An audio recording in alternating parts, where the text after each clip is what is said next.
দিনগুলো পেরোতে লাগলো। ফারিয়া স্কুলে যায় না, 17 দিন হয়ে গেছে। ওই দিন ফারহানকে না করার পর থেকেই আর স্কুলে যাওয়া হয়নি।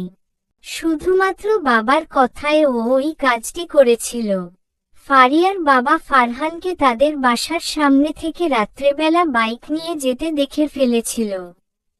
তখন সাথে সাথে কিছু না বললেও পরে ফারিয়াকে বুঝিয়ে বলেছে।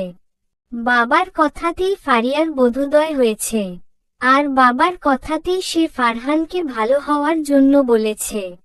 ফারিয়া জানে এটা তার বাবার কোনো চাল না ফারহানকে তার কাছ থেকে সরানোর জন্য, বরং এটা ফারহানকে তার কাছে ফিরিয়ে দেওয়ারই একটা পরিকল্পনা।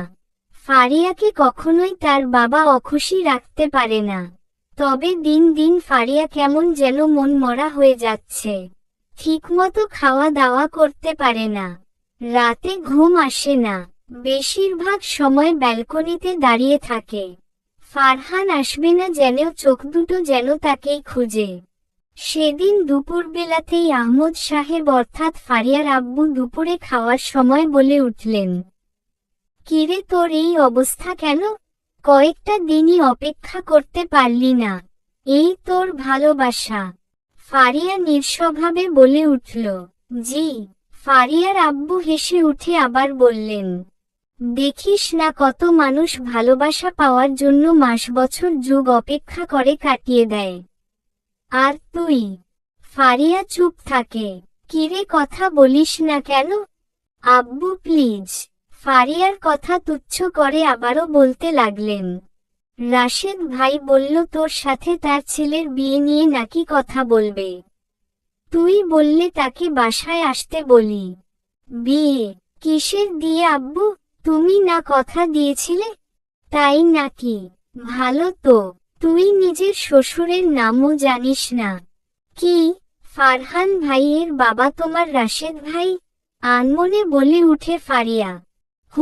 তাদেরকে কি আসতে বলবো, নাকি না করে দিব? মুচকি হেসে বলে আহমদ সাহেব।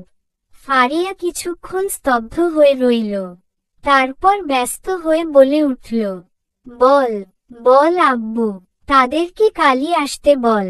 আহমদ সাহেব এবার জোরে হেসে দিলেন। ফারিয়া প্রচুর লজ্জা পেল।